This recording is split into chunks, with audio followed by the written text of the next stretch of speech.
സ്നേഹപുരം ക്ഷമ സീരിയലിൻ്റെ ലേറ്റസ്റ്റ് എപ്പിസോഡിൻ്റെ റിവ്യൂയിലേക്ക് എല്ലാവർക്കും സ്വാഗതം. അങ്ങനെ രാധിക ഡ്രസ്സൊക്കെ ഇട്ട് അണിഞ്ഞൊരുങ്ങി വരുന്നത് കാണുമ്പോൾ മുത്തശ്ശി പറയണേ, അല്ല ഇതാണോ ആ സിനിമാക്കാരി എന്ന ഡ്രസ്സ്? ആ അതെ മുത്തശ്ശി. എന്നാൽ നീ ഒരു കാര്യം ചെയ്യും, അവർ തിരിച്ചു പോകുമ്പോൾ അവരുടെ കൂടെ അങ്ങ് വണ്ടി കയറിപ്പോ, അപ്പോൾ അതോടെ നിൻ്റെ ശല്യം തീരുമല്ലോ. മുത്തശ്ശി അത് അച്ഛനോട് അവരുടെ കൂടെ പൊക്കോളാൻ പറഞ്ഞല്ലോ. അച്ഛൻ സമ്മതിച്ചെന്ന് പറഞ്ഞ്, എന്നല്ല ഞാൻ സമ്മതിക്കുന്നില്ല, നീ ഒരിടത്തും പോകുന്നില്ല. അത് കേട്ട് രാധിക സങ്കടത്തോടെ നിൽക്കുകയാണ് കേട്ടോ. ഈ സമയം യശോദ അങ്ങോട്ടേക്ക് വരിക. എന്താ അമ്മേ? ഇവൾ ആ സിനിമാക്കാരുടെ ഒപ്പം തുള്ളി നടക്കാൻ വേണ്ടി റെഡിയായി വന്നിരിക്കുക. ഇവൾ എപ്പോഴൊക്കെ ഈ വീട്ടിൽ നിന്ന് പുറത്ത് പോയിട്ടുണ്ടോ അപ്പോഴൊക്കെ ഓരോ പ്രശ്നമായിട്ട് തിരികെ വന്നിരിക്കുന്നത്. അത് കാരണം ഞാൻ ഇവളോട് പോകണ്ടെന്ന് പറഞ്ഞു. അന്നേരം യശോദ പറയണേ, അമ്മ എന്താ ഇങ്ങനെയൊക്കെ പറയുന്നത്?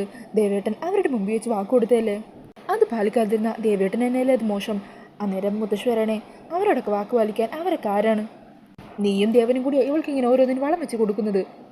ഇപ്പം ഇത് അനുവദിച്ചാലേ ഇനി ഇതുപോലെ പലരും ഈ വീട്ടിൽ കയറുന്നിറങ്ങും. എന്താന്ന് വെച്ചാൽ നീയൊക്കെ കൂടി കാണിക്ക്, ഞാനൊന്നും പറയുന്നില്ല എന്ന് പറഞ്ഞ് മുത്തശ്ശിയകത്തേക്ക് പോകുവാണ് കേട്ടോ. ഈ സമയം യശോദ പറയണേ, അതെ മോള് വിഷമിക്കുകയൊന്നും വേണ്ട, അമ്മ ഇങ്ങനെയല്ലേ എപ്പോഴും സംസാരിക്കാറുള്ളൂ. അതൊന്നും ഓർത്ത് മോള് മനസ്സ് വിഷമിക്കണ്ട. മോള് വെക്കോ, അച്ഛൻ സമ്മതിച്ചല്ലേ. മാത്രമല്ല ആ മാഡം നല്ലൊരു സ്ത്രീയാണ്, എത്ര നന്നായിട്ടാണ് നമ്മളോട് എല്ലാവരോട് പെരുമാറുന്നത്. അതുകൊണ്ട് മാഡത്തിൻ്റെ കൂടെ മോളെ വിടാൻ അമ്മക്ക് ഒരു ഭയവും ഇല്ല. എന്താണെങ്കിലും ഈ ഡ്രസ്സിൽ മോളെ കാണാൻ നല്ല ഭംഗിയുണ്ട്. ഈ സമയം രാധിക പറയണേ, മാഡം എനിക്ക് വേണ്ടി അവിടെ എന്തൊരു സർപ്രൈസ് ഒരുക്കി വെച്ചിട്ടുണ്ടെന്നല്ലേ പറയുന്നത്. സത്യം പറഞ്ഞാൽ അതെന്താണെന്നറിയാനായിട്ട് വല്ലാത്തൊരു ആകാംക്ഷയാണ്. എന്നാൽ ശരി മോള് വേഗം പൊക്കോ. അന്നേരം രാധിക ചോദിക്കണേ, അല്ലമ്മേ ഞാൻ തിരിച്ചു വരുമ്പോൾ മുത്തശ്ശിനെ അകത്ത് കയറ്റാതിരിക്കുമോ? മുത്തശ്ശി കയറ്റിയില്ലെങ്കിലും അമ്മ കയറ്റിക്കോളാം, മോള് ചെല്ലും. അങ്ങനെ രാധിക സന്തോഷത്തോടെ അവിടെ നിന്നും പോകുവാണ്. പിന്നീട് കാണിക്കുന്നത് പ്രിയങ്ക ഫോണിൽ അച്ഛനെ വിളിക്കുവാണ് കേട്ടോ. അങ്ങനെ തിരുമേനി കോൾ അറ്റൻഡ് ചെയ്യുക. മോളെ നീ എന്താ പതിവില്ലാതെ ഈ സമയത്ത് വിളിച്ചത്? അന്നേരം പ്രിയങ്ക പറയണേ, ഒന്നുമില്ല അച്ഛാ, ഞാൻ ഇങ്ങനെ വെറുതെ ഇരിക്കുവാണല്ലോ, പെട്ടെന്ന് അച്ഛനൊന്ന് വിളിക്കാൻ തോന്നി. അതെന്താണെങ്കിലും നന്നായി. ഇതുപോലെ നീ ഇടയ്ക്കിടയ്ക്കൊക്കെ വിളിച്ച് നിൻ്റെ കാര്യങ്ങളൊക്കെ പറഞ്ഞാൽ അച്ഛനതൊരു സമാധാനമാകുമല്ലോ. ഈ സമയത്ത് സോണിയ അമ്പലത്തിൻ്റെ അകത്തേക്ക് കയറി വരുവാണ്. അങ്ങനെ തിരുമേനിയുടെ സംസാരമൊക്കെ ശ്രദ്ധിച്ചുകൊണ്ട് സോണി അവിടെ തൊഴുതുകൊണ്ട് നിൽക്കുവാണ് കേട്ടോ. അച്ഛാ ഞാനൊരു കാര്യം ചോദിക്കട്ടെ, ഞാൻ എൻ്റെ ഇഷ്ടത്തിനനുസരിച്ചാണോ അതോ മറ്റുള്ളവർ പറയുന്നത് കേട്ടാണോ ജീവിക്കേണ്ടത്? അല്ല എന്താ നീ ഇപ്പം അങ്ങനെ ചോദിക്കുന്നത്? ഒന്നുമില്ല അച്ഛാ, ഞാൻ ചുമ്മാ ചോദിച്ചതാ. നമുക്ക് ഓരോരുത്തർക്കും ജീവിതത്തിലൊരു ലക്ഷ്യം ഉണ്ടാകുമല്ലോ, ആ ലക്ഷ്യം നടപ്പിലാക്കാനാണ് നമ്മൾ ജീവിക്കേണ്ടതെന്ന്. ആ സമയം തന്ത്രികൾ പറയണേ, ഓരോരുത്തർക്കും ഓരോ ലക്ഷ്യം ഉണ്ടാവും, അതൊക്കെ നല്ലത് തന്നെയാണ്. പക്ഷേ നമ്മൾ നമ്മുടെ ലക്ഷ്യങ്ങൾ നേടിയെടുക്കാനായിട്ട് സ്വയം മറന്ന് ഓരോന്ന് ചെയ്യാൻ പാടില്ല. കാരണം നമ്മൾ ജീവിക്കുന്നത് ഒരു സമൂഹത്തിലാണ്. അതേക്കുമ്പോൾ പ്രിയങ്ക ചോദിക്കണേ, അപ്പോൾ നമ്മൾ നമ്മുടെ ലക്ഷ്യങ്ങളെല്ലാം മറന്ന് ജീവിക്കണമെന്നാണോ അച്ഛൻ പറയുന്നത്? അങ്ങനെയല്ല മോളെ, വെള്ളം അന്വേഷിച്ച് നമുക്ക് എത്ര ദൂരം വേണമെങ്കിലും നടക്കാം, അല്ലെങ്കിൽ നമ്മൾ നടക്കുന്ന വഴിയിൽ നിന്ന് വെള്ളം കണ്ടെത്തുകയും ചെയ്യാം. പ്രായോഗികമായിട്ട് ചിന്തിക്കുന്ന ഒരാൾ രണ്ടാമത്തെ വഴിയായിരിക്കും സ്വീകരിക്കുക. മറ്റുള്ളവരുടെ നേട്ടം കണ്ട് നമ്മൾ കണ്ണു തള്ളുകയും അവരുടെ അത്രയൊന്നും നമുക്ക് എത്താനായില്ലല്ലോ എന്ന് പരിഭവിക്കുകയും ചെയ്താൽ നമുക്ക് എങ്ങും എത്താൻ പറ്റില്ല. നമുക്ക് കിട്ടേണ്ടതാണെങ്കിൽ ആ സ്ഥലത്തേക്ക് നമ്മൾ അറിയാതെ തന്നെ എത്തിച്ചേരുക തന്നെ ചെയ്യും. അല്ല മോളിത് ഇത് ചോദിക്കാനാണോ എന്നെ വിളിച്ചത്?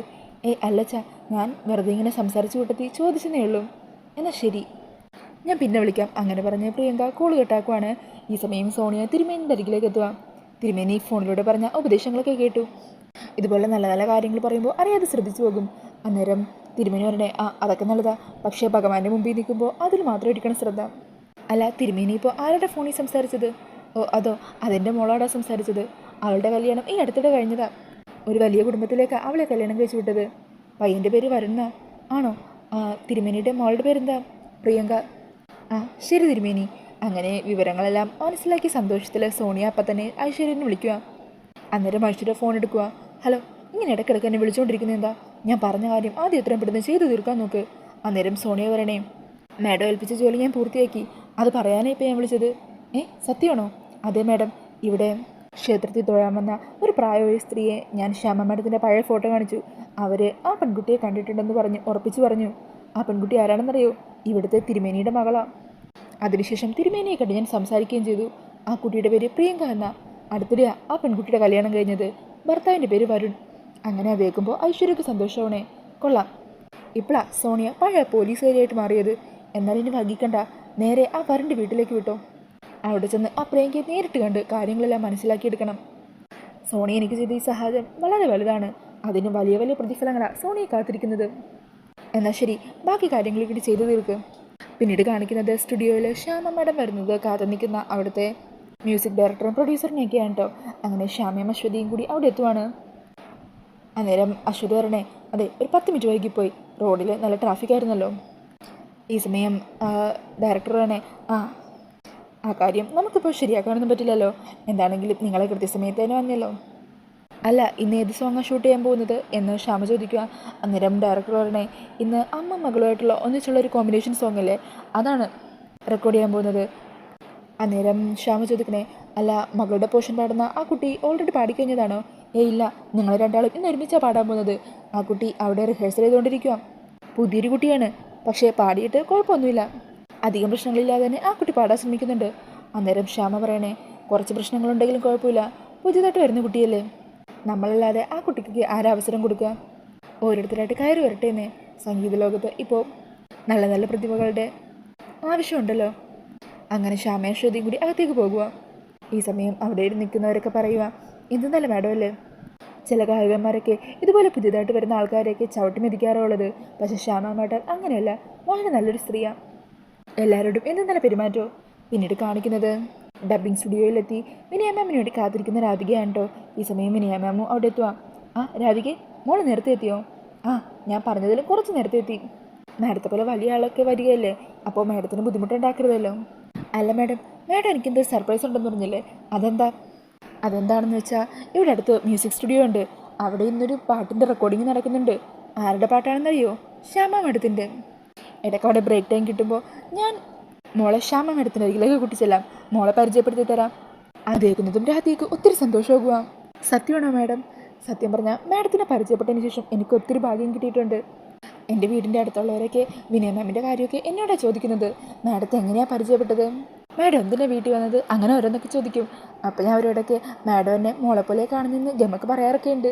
അന്നേരം വിനയ മാം പറയണേ, മോളെപ്പോലെ അല്ലല്ലോ, നീ എൻ്റെ മോള് തന്നെയാണ്, അങ്ങനെ തന്നെയാണ് ഞാൻ നിന്നെ കാണുന്നത്, വാ എന്ന് പറഞ്ഞ് രാധികയും കുട്ടി അകത്തേക്ക് പോകുവാണ് കേട്ടോ. രാധികെ, ദേ ഇവിടെ ഇരുന്നോ, അല്ലെങ്കിൽ ഡബിങ് കാണണമെന്ന് ആഗ്രഹമുണ്ടോ? ഇല്ല മാഡം, ഞാൻ ഇവിടെ ഇരുന്നോളാം. എന്നാൽ ശരി, ഇവിടെ തന്നെ ഇരുന്നോ, ഞാൻ ബ്രേക്കിന് വേഗം തന്നെ വരാം. ശരി മാഡം. അങ്ങനെ വിനയ മാം ഡബിങ്ങിന് വേണ്ടി അകത്തേക്ക് പോകുവാണ്. ഈ സമയം രാധിക അവിടെയുള്ളൊരു സോഫയിലിരുന്ന് അവിടെയെല്ലാം നോക്കിക്കൊണ്ടിരിക്കുകയാണ് കേട്ടോ. പിന്നീട് കാണിക്കുന്നത് ശ്യാമയുടെ കൂടെ പാട്ട് പാടാനുള്ള ടീന എന്ന് പറഞ്ഞ കുട്ടീനെയാണ്. ആ കുട്ടിയെ പാട്ടൊക്കെ പാടി റിഹേഴ്സലൊക്കെ ചെയ്ത് നോക്കുവാണ് കേട്ടോ. ഈ സമയം ശ്യാമയും അശ്വതിയും അവിടെ എത്തുവാണ്. അങ്ങനെ അവർ ശ്യാമക്ക് ടീനയും ടീനയുടെ അച്ഛനെയൊക്കെ പരിചയപ്പെടുത്തി കൊടുക്കുക. ടീന ഈ വർഷത്തെ കലാതിലകം വരുന്നു, കലോത്സവത്തിനൊക്കെ 1ാം സ്ഥാനം കിട്ടിയിട്ടുണ്ട്. ആണോ? നല്ല കാര്യം. അങ്ങനെ ശ്യാമയും അവിടെ ഇരിക്കുവാണ്. ശ്യാമ വന്നിരിക്കുമ്പോഴേക്കും അതിൻ്റെ ഒരു ടെൻഷനിൽ ടീനക്ക് മര്യാദക്ക് പാടാനായിട്ട് പറ്റുന്നില്ല കേട്ടോ. കുറേ തവണ അവർ റിഹേഴ്സൽ ചെയ്ത് നോക്കി, എന്നൊന്നും അങ്ങ് ശരിയാവുന്നില്ല. അന്നേരം ആ ഡയറക്ടർ പറഞ്ഞേ, ഇത്രയും നേരം നല്ലപോലെ പാടിക്കൊണ്ടിരുന്നല്ലോ, എന്ത് പറ്റി? അന്നേരം ആ കുട്ടിയുടെ അച്ഛൻ പറയണേ, ശ്യാമ മാഡത്തെ പോലെ വലിയൊരാളെ മുമ്പിൽ വന്നിരുന്നുകൊണ്ടായിരിക്കും, മോൾക്ക് പെട്ടെന്ന് ടെൻഷൻ ആയതായിരിക്കും. ശരി, ഒന്നുകൂടെ നോക്കാം എന്ന് പറഞ്ഞ് വീണ്ടും നോക്കുവാണ്. എന്നാൽ വീണ്ടും ആ കുട്ടി മര്യാദക്ക് പാടുന്നില്ല കേട്ടോ. അത് കാണുമ്പോൾ ശ്യാമ പറയണേ, ശരി അങ്ങനെയാണെങ്കിൽ ഒരു കാര്യം ചെയ്യാം, ഞാൻ പുറത്ത് നിൽക്കാം, കുട്ടിയെ പാടട്ടെ, അതിനുശേഷം എൻ്റെ പോർഷൻ ആകുമ്പോൾ വിളിച്ചാൽ മതി. അയ്യോ മാഡം, മാഡത്തിനത് ബുദ്ധിമുട്ടാവില്ലേ? സാരമില്ലെന്നേ മോളെ, നമ്മൾ പാട്ട് പാടുമ്പോൾ ചുറ്റും നിൽക്കുന്നവരെ കുറിച്ചൊന്നും ഓർക്കണ്ട, നമ്മൾ സംഗീതത്തെക്കുറിച്ച് മാത്രം ചിന്തിച്ചാൽ മതി, അത് താനെ മനസ്സിൽ നിന്ന് വന്നോളും.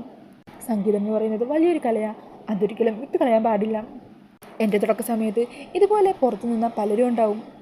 ഇപ്പോൾ ഈ കുട്ടിയും തുടങ്ങുന്നതല്ലേ ഉള്ളൂ, ആ സമയം നമ്മളൊക്കെ തന്നെയല്ലേ ഇവരെ കയറ്റിക്കൊണ്ടുവരേണ്ടത്. എന്നാൽ ശരി, ഞാൻ പുറത്ത് നിൽക്കാം. അങ്ങനെ പറഞ്ഞ് ശ്യാമയും അശ്വതിയും കൂടി പുറത്തേക്ക് പോകുവാണ്. ഈ സമയം പ്രൊഡ്യൂസർ പറയണേ, നിങ്ങളുടെ ഭാഗ്യമാണ്, മറ്റാരെങ്കിലും ആയിരുന്നെങ്കിൽ ഈ സമയം കൊണ്ട് ഇതെല്ലാം നിർത്തി അവരുടെ പാട്ടിന് പോയാന്. അന്നേരം ആ കുട്ടിയുടെ അച്ഛൻ പറയണേ, അത് മാഡത്തിൻ്റെ വലിയൊരു മനസ്സാണ്. പിന്നീട് കാണിക്കുന്നത് വിനയ മാമിൻ്റെ ഡബ്ബിങ്ങാണ്. അങ്ങനെ ഡബ്ബിങ്ങൊക്കെ ഭംഗിയായിട്ട് പൂർത്തിയാക്കുവാണ് കേട്ടോ മാഡം. ഈ സമയം പുറത്തിരിക്കുന്ന രാധികയാണെങ്കിൽ അവിടെ ഇരുന്ന് ഉറങ്ങിപ്പോകുവാണ്. ആ സമയത്തായിരിക്കോട്ടോ ശ്യാമയും അശ്വതിയും കൂടി ആ ഒരു ഡബ്ബിംഗ് സ്റ്റുഡിയോയിൽ എത്തുന്നത്. അങ്ങനെ അവർ വാതിൽ തുറന്ന് അകത്തേക്ക് കയറുന്ന ആ ഒരു സീൻ കാണിച്ചുകൊണ്ടാണ് ഇന്നത്തെ എപ്പിസോഡ് തീരുന്നത്. അപ്പോൾ ശ്യാമയും രാധികയും തമ്മിൽ കണ്ടുമുട്ടോ എന്ന് അറിയാനായിട്ട് നമുക്ക് അടുത്ത എപ്പിസോഡിനായിട്ട് കാത്തിരിക്കാം. ഈ ഒരു റിവ്യൂ ഇഷ്ടമായിട്ടുണ്ടെങ്കിൽ മറക്കാതെ വീഡിയോ ഒന്ന് ലൈക്ക് ചെയ്യണേ. ഇതുപോലെയുള്ള കൂടുതൽ റിവ്യൂസിനായിട്ട് ഈ ചാനൽ ഒന്ന് സബ്സ്ക്രൈബ് ചെയ്ത് സപ്പോർട്ട് ചെയ്യണേ. താങ്ക്